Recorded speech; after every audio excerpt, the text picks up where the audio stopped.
Hello, welcome to my channel. I'm Sky and it's nice to have you here. We have a very fun and exciting video today because today I'm going to be telling you everything that I personally wish I knew when starting crochet, and this is going to be your ultimate guide to starting crochet. Yep. That is what we're going to be talking about. So for my credentials, I started crocheting during lockdown. I wanted to recreate this Harry Styles patchwork cardigan. If you know, you know. And that just started my love for crochet. Fast forward to now, and it has become my biggest passion that it is now my full-time job. I crochet patterns for clothing, and this top I'm wearing right now is my latest pattern. It is called the Sabrina Ballerina top. I have compiled everything in this video into categories of what we're going to be talking about that I think is the most important when starting crochet. If you have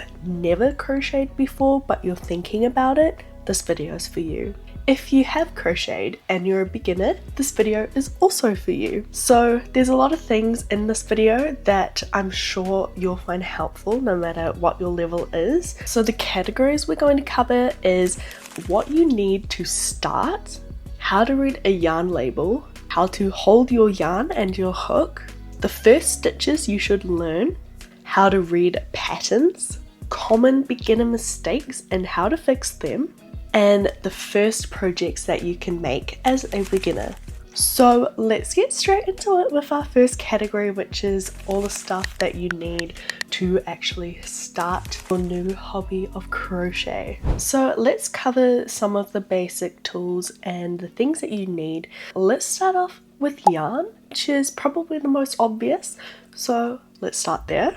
I recommend for beginners to start out with acrylic yarn. This is because it is probably the most affordable yarn that you can get and the most accessible. So wherever you go that sells yarn, there will be acrylic yarn options for you. This is what I pretty much used the first few years of crocheting. I know some people kind of hate on it because acrylic yarn, it's not a natural fiber, it's pretty much made of plastic, which isn't great, but it is what it is. I actually still use acrylic yarn now for certain projects, like for making sweaters. I still think it's great because it can be really soft, it's very durable. It's great for blankets, it's great for decor, it's great for a lot of things, honestly. So let's pretend you're going into the store and you're going to pick out your first ball of yarn, which we call a skein of yarn. You want to grab a ball of acrylic yarn. It doesn't matter what color, but little tip, I recommend avoiding black yarn and really dark yarn because when you crochet with a really dark yarn, it's really hard to see your stitches. Maybe choose a brighter or lighter color, but that's your choice. Now, you want to look at how thick the yarn is. It'll most likely be a DK weight or a weight for yarn. And we're going to talk about yarn weight soon, but that is the most basic and the most beginner friendly yarn that you can get. Once you progress a little bit, or if you don't want to get acrylic yarn, my favorite yarn ever is cotton yarn. This is what all my crochet garments are pretty much made out of, and it's a natural fiber, it's cotton. Nice for making clothes, it's nice for a lot of things. Or you can get a cotton acrylic blend. So overall, for everything, cotton is the best yarn to make pretty much anything. If you're learning your stitches, making your first project, then stick to acrylic yarn. So the next item you will need when starting to crochet is your hook. I know it can be really enticing to get a kit with all the sizes. Honestly, you just need one hook when starting out. I only had one hook. That was my hook I used for everything for a good, I want to say 2 years. And I started out with a 4mm hook, which goes perfectly with the DK weight yarn that I just talked about. So starting out with a 4mm hook or a 5mm hook is the best option. Getting these metal hooks are great to start. They're super cheap. You probably even get one at a secondhand store. This is what I recommend for starting. The metal hook is going to last forever, so it's a great option. However, I do not recommend getting a plastic hook Personally, I don't recommend getting bamboo hooks. I mean, it's a personal preference, but they just don't feel that great. So stick to a metal hook and you can't go wrong. There are options for hooks nowadays, probably been around forever, but for ergonomic hooks, I like to use the Addy swing hooks, but honestly, I don't even recommend looking at ergonomic hooks until you decide that you want to start crocheting more projects. If you crochet for a really long period of time, ergonomic hooks can really help with your wrist pain.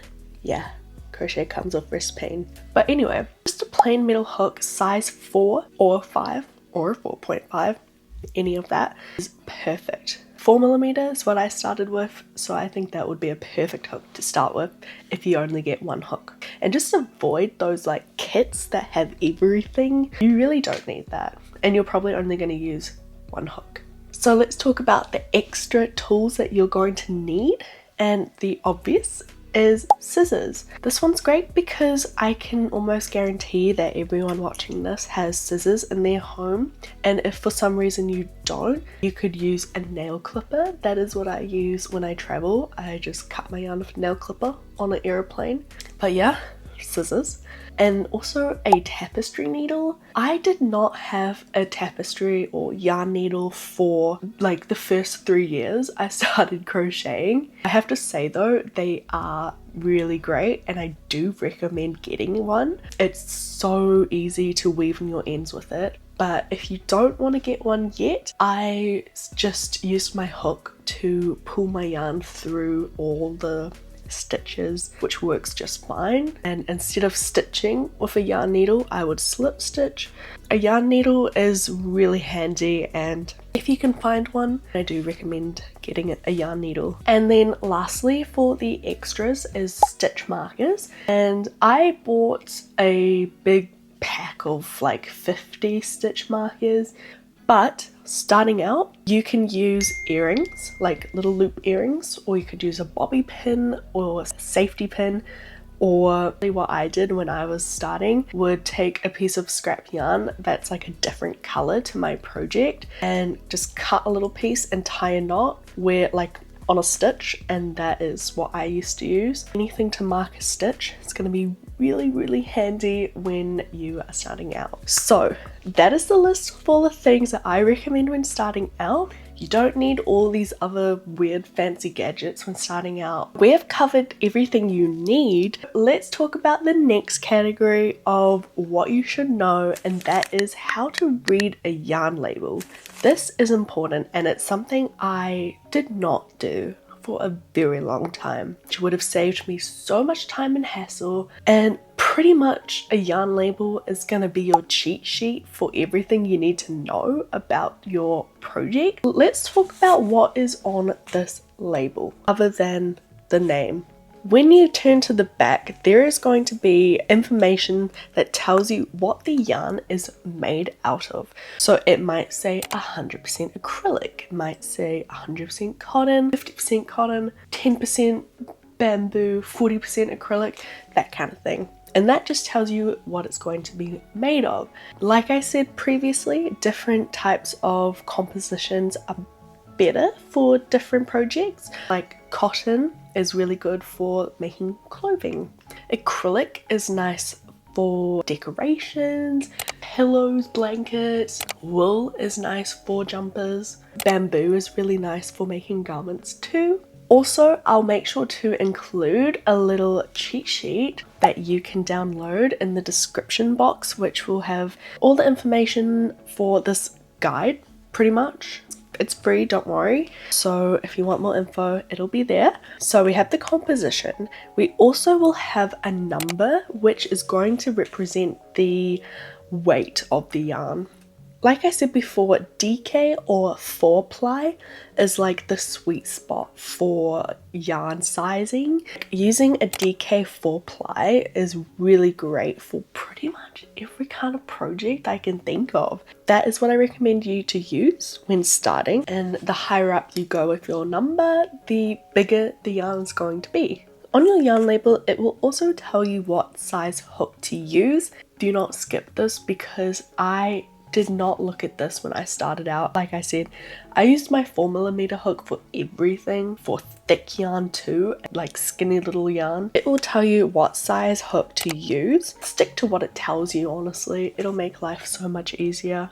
And something else that your yarn label will tell you, which this is a really important one, guys. If you are making a project that has multiple skeins of yarn, like this took about 5 skeins of yarn, you want to make sure that the dye lot number is the same for all the skeins you buy. I recommend buying all of your yarn for a project in one go. Even if it is the same color, the dye lot might be different, so it might be different. So like you'll see this part will be light, this part will be darker. So subtle. It's good to know that. It's not you, it's the yarn. So that is all about the yarn label. Let's go on to the next category that you should know. This next category I'm going to be talking about is how to hold your hook and your yarn. So first thing I want to mention is with holding a hook, there is typically 2 types of ways to hold it, and if holding it one way feels weird, you want to try the other way. So option 1 is the knife grip, and this is how I hold my hooks. It's like the overhand grip, and option 2 is the pencil grip, and it's like holding a pen, and it's like the underhand grip. So I'm sure there's probably other ways to hold a hook, but that's just the 2 common ways that I know. So once you figure that out, what's more comfortable for you is going to make life so much more easy. And later on, if you do decide to get yourself an ergonomic hook, knowing whether you're an overhand or underhand grip is just gonna make it so much easier to choose. So the next is how to hold your yarn for tension. The way you hold your yarn is going to determine the tension that you have, and by saying tension I mean how tight or how loose your stitches are going to be. This took me a while to figure out, and once you get used to it, it'll be like second nature. You want to sort of wrap your yarn around your finger, make it not tight, not loose, just tight enough. There's a little bit of pull. It will take a little while to get used to, but try out maybe a few different ways of holding the yarn and it'll get better with time, I promise. Now that you have everything you need, your yarn, your hook, you now know how you want to hold your hook and your yarn, you are going to need to learn your first stitches. The very first thing that you're going to learn is a slip knot, and that is how you get your yarn onto your hook. We're not even going to talk about magic circles. Don't even think about it, don't worry. Just the slip knot. And once you have a slip knot, you can start chaining. Chain is pretty much the first thing you're going to be doing with a project. It's simple, don't worry. I recommend doing lots and lots of chains just so you get used to it, because your chain is going to look very uneven, and that's okay. That's normal. Even my chains still come out pretty uneven nowadays. It's fine. You're not going to notice it. So practice chaining. This is also really going to help you figure out your tension as well. Once you have made your chain, you can now do your actual stitches. The 3 stitches I'm going to cover is single crochet, half double crochet and double crochet. These are the main stitches that make up pretty much every other stitch. I'll also add some tutorials in the PDF in the description of some great tutorials you can check out. I recommend doing a few rows of some single crochets, a few rows of half double crochets, and a few rows of double crochets, just until it starts to look a little bit uniform, a little bit even. You start to get more comfortable with holding your yarn, the tension, and the stitches. The next category I want to tell you about is how to read patterns. So once you've learned how to actually crochet and make your stitches, you're probably going to want to make your first project. I actually recommend following YouTube tutorials because it's so much easier to visually watch every step but I do really recommend learning to read patterns when you start, because later on when you want to make something maybe a little more complex, or you see something on Pinterest that you want to make but it's a written pattern, it's really good to know the abbreviations. So I'm going to put them on the screen. It'll also be in the PDF. Basically, in a written pattern, you're going to have the abbreviation for pretty much everything, because otherwise the pattern will be written so long. So for example, you'll have SC will be single crochet, HDC half double crochet, SLST is slip stitch.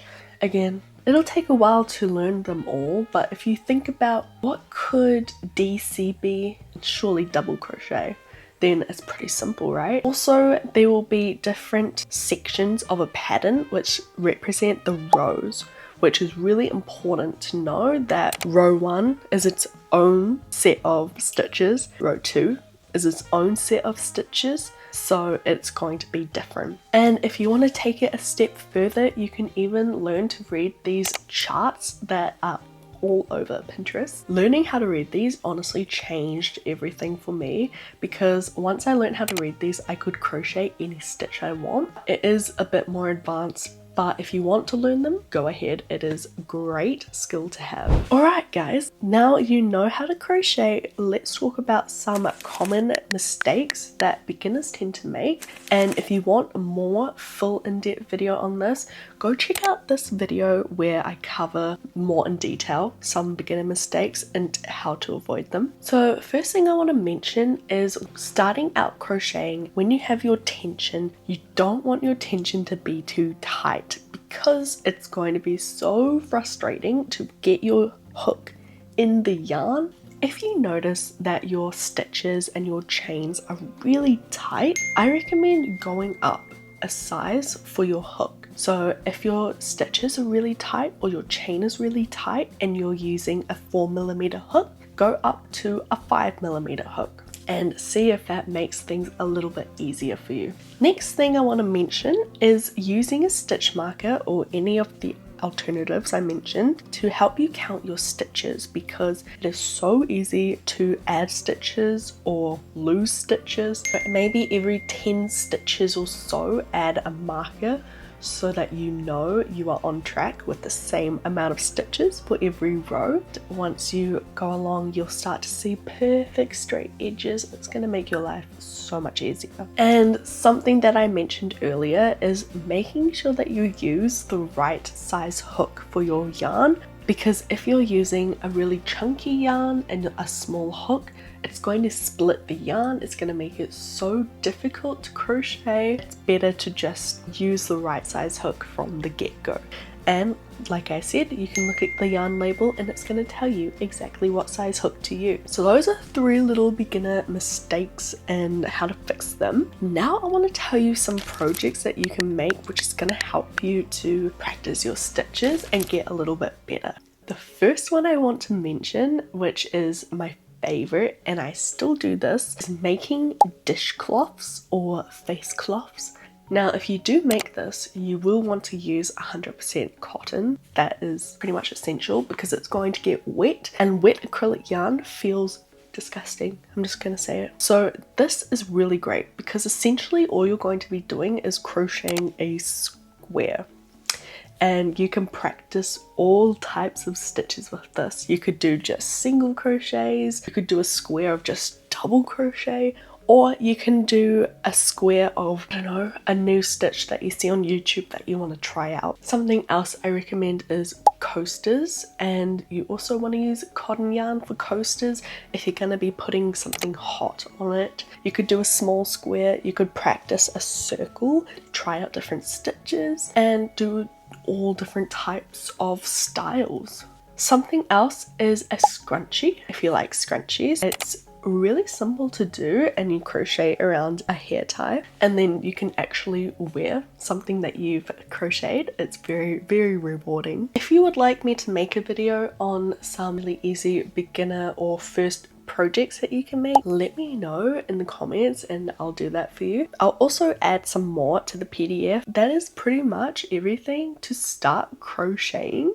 Please let me know any questions you have in the comments and I'll do my best to reply to all of them. And when starting out, remember, just like when starting anything, practice makes perfect, but even perfect doesn't really exist. Practice makes better. And it's gonna take time to get used to it, and you will be frustrated when things don't work, but that is a part of it. And once you start to create some really amazing designs, it's going to be so rewarding. So if anything in this video helped you, leave a thumbs up so I know, and maybe go check out some of these videos on crochet tips and hacks that I have, and let me know in the comments what your first project is going to be, or what your first project was if you have already started crocheting. I really hope you found this video helpful. I really wish I had a video like this when I started out. Yeah, with that being said, I hope you guys have a really good rest of your day or night. Don't forget to check out the PDF in the description. That's going to cover everything we talked about. I'll see you guys in the next video. Bye!